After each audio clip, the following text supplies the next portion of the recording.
And on our live lines, I want to welcome to Reggae Roots and Culture, the superhuman, superwoman, Sister Twiggi. Greetings, sis.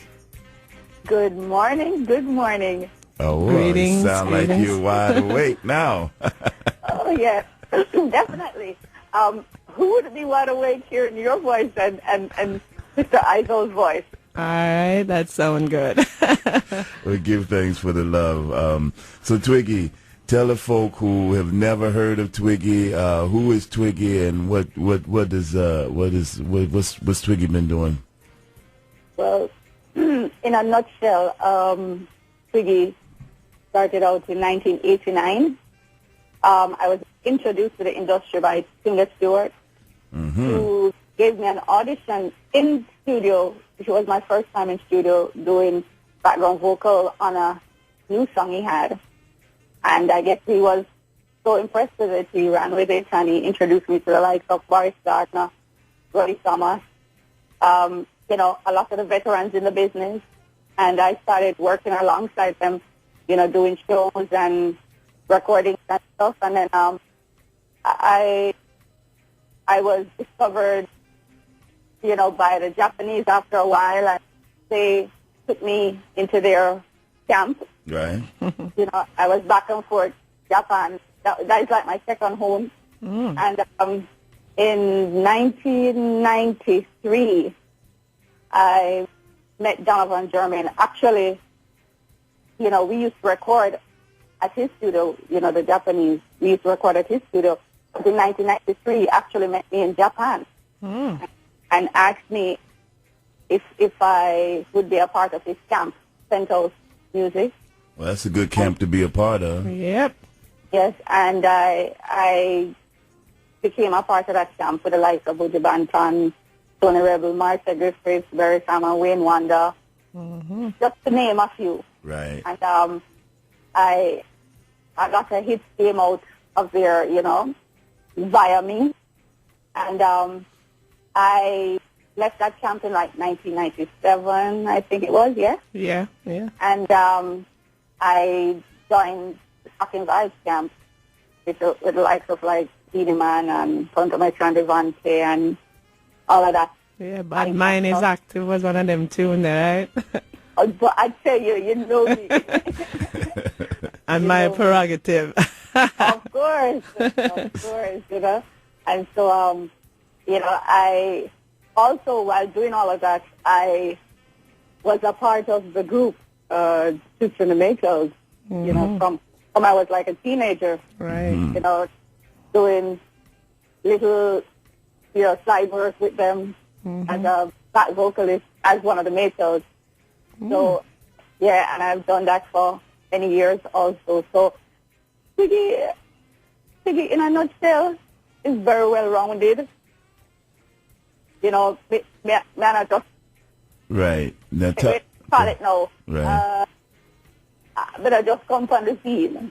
You're there a long time, as we say from Jamaica. So Twiggi, what are the challenges? Share with us the challenges of being a background vocalist. Physically, there are no challenges for me, and vocally, there are no challenges because it's something that is very natural for me.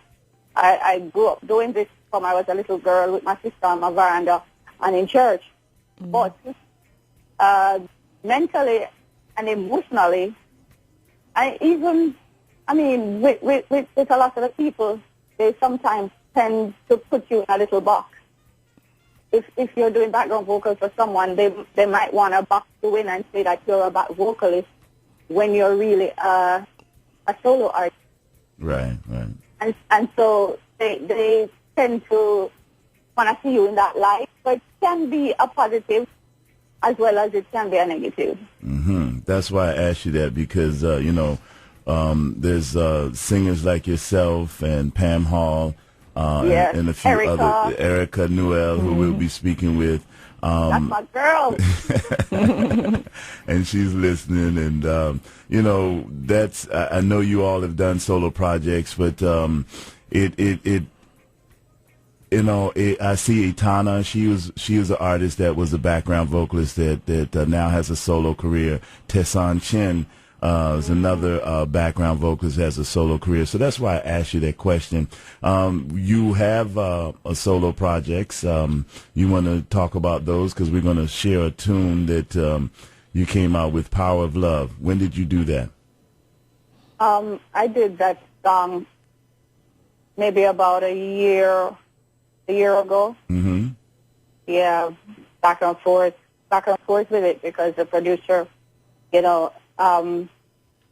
was in Jamaica and I was in Miami at the time, so we had to be going back and forth with it. But I've always had solo projects. As I said before, with Penthouse, I had my own album entitled Twiggi. I had many hits out of Penthouse, like Wanted with Buju Banton. Yes. Otherwise called I Want Your Love. It's Too Late. Big tune. Tears on My Pillow. The remake of that song, and quite a few more. Yeah, quite a few more hits out of there. Songs with Wayne Wonder and stuff. So I've had a solo career for 20-odd years. And, so now working on these projects, I consider them more like an independent solo project. Okay. Because I do not have the likes of the Donovan Jermaine and Patrick Roberts and all these people behind me.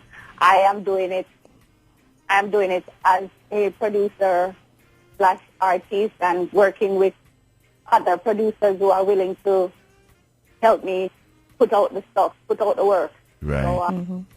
So that's basically what it is, Power of Love is the latest, and I'm really looking forward to it going places. I am really proud of that project. Well, we're going to share it right now here on Reggae Roots and Culture. We're speaking with Twiggi, her latest works, Power of Love, here on Reggae Roots and Culture. The whispers in the morning of lovers sleeping tight, all are rolling by like thunder now,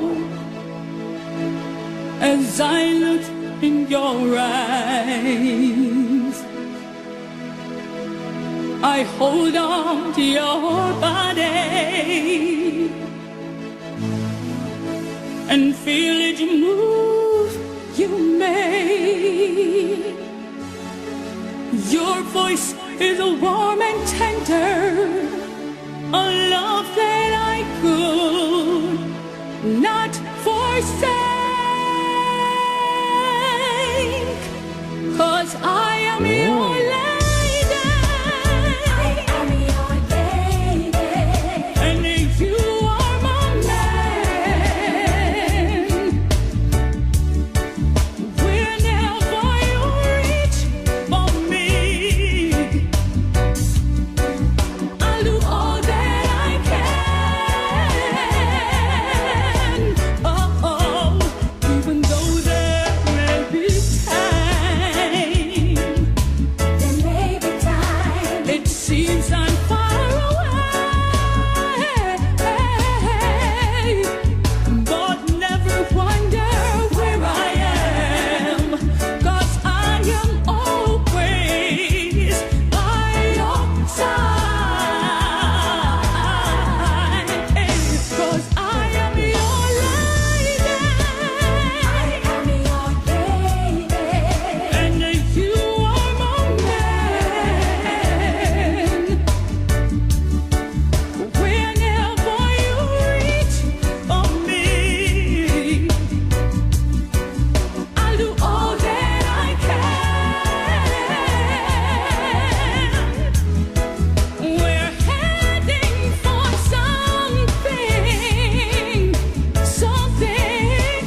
Power of Love, Sister Twiggi. Marie Giddens, right? Yeah, they call it Gittens, like kittens. Gittens. Marie Gittens, better known as Twiggi. How did you get that, Twiggi? Oh, Twiggi, the name Twiggi. I got that name from some KC boys. When I was in high school, because I was a St. Jude's high school girl, and the KC, my brother's school, and they used to call me Tweety, though. They used to call me Tweety because they said I sounded like a bird. Okay. And back in the day, I was so tomboyish. I used to just hang with the boys, and so, in crossroads and stuff, if they see me, they call out Tweety, but it just sounded funny, so they changed it to Twiggi because it rolled off the tongue easier. Right. And that name stuck with me up to now, Well, you are a very versatile artist. You sing love songs, dancehall songs, and you also sing praise music. You want to tell folks, as you were telling us off mic, how you matured. Tell us about that. Okay. First of all, let me touch on the praise music part of it. I grew up, with a very spiritual family, and I grew up in church, and to this day I am very, very close to church. I'm very close to my God. That's what I should say, because I am the church, actually. So I know when it's time I have to give back spiritually. I do not fight it, and I do not have a problem with it. If it even means that I am going to lose hype or whatever, I gotta do, because when all is said and done, the Father comes first. Amen. True that. Amen. And He's the one that gave me this talent. So I'll do praise music anytime, anywhere, anyhow. Also, where the music is concerned, as I said before, I have matured vocally and even mentally. So I don't look at music just for a quick, as Jamaicans would say, a quick rave. I do it for longevity, and I do it so it can capture the hearts of everyone worldwide, not just one or two people, and then die down. So you hear me singing love songs, which is my forte. Love songs, those are definitely Twiggi, But you hear me do a root song, you hear me do a dancehall song. As I said, if you put me on a dance already, but sit down on the rhythm like a little. You're versatile like that. You see it. If you give me hip-hop, if you give me R&B, I'll sit on them just the same, and you'd never even know that it's me, So, and plus I have different tones and ranges to my voice. Yeah, I noticed that. Yes. That's coming from a true talented, blessed artist as such as yourself. Now, any advice you would like to give to young artists out there that are listening to you right now? Stay the course. It's as Buju would say, it's not an easy road, especially for females. Second females get a beating in the industry, and we have to pay our dues even way harder than the men. But make sure that whatever you're doing, you don't lose your soul, you don't lose your integrity for it. True. And work hard at doing good music. So don't try to go out there and be naked and sing about anything, because it's gonna take you far. Just stay the course and keep on dreaming, keep on working. It will all come together one day. Yes, well said. Positive message from Sister Twiggi. We look forward to having you in the area soon, the Baltimore, D.C. area real soon, Sister Twiggi. We're going to keep sharing your music here on Reggae Roots and Culture, and you keep giving us some positive songs, love songs, dancehall songs, praise music, whatever that you sing. We'll give it a spin here on Reggae Roots and Culture, and we truly give thanks for you spending some time with us this morning. I give thanks for you too. I have this big smile on my face right now. So So thank you both for having me and for listening to me and for, for motivating me. You're welcome. To stay the course also. And I look forward to coming your side. Yes, sir. I'm performing for the people. It's overdue. Yes, sir. Yes, sir. Well, we're going to seal up the reasoning with one of my favorite tunes from the eye. It's called "Walking in Love," a song that really, really shows your versatility. And as my good friend Tony Carr would say, you walk good and stay strong. All right, sis? Bless up, sis. Too. Definitely. And I'll be listening to my girl Erica and Pastor T. You all have a wonderful day. Likewise. Blessed love. Twiggy, y'all, here on Reggae Roots and Culture.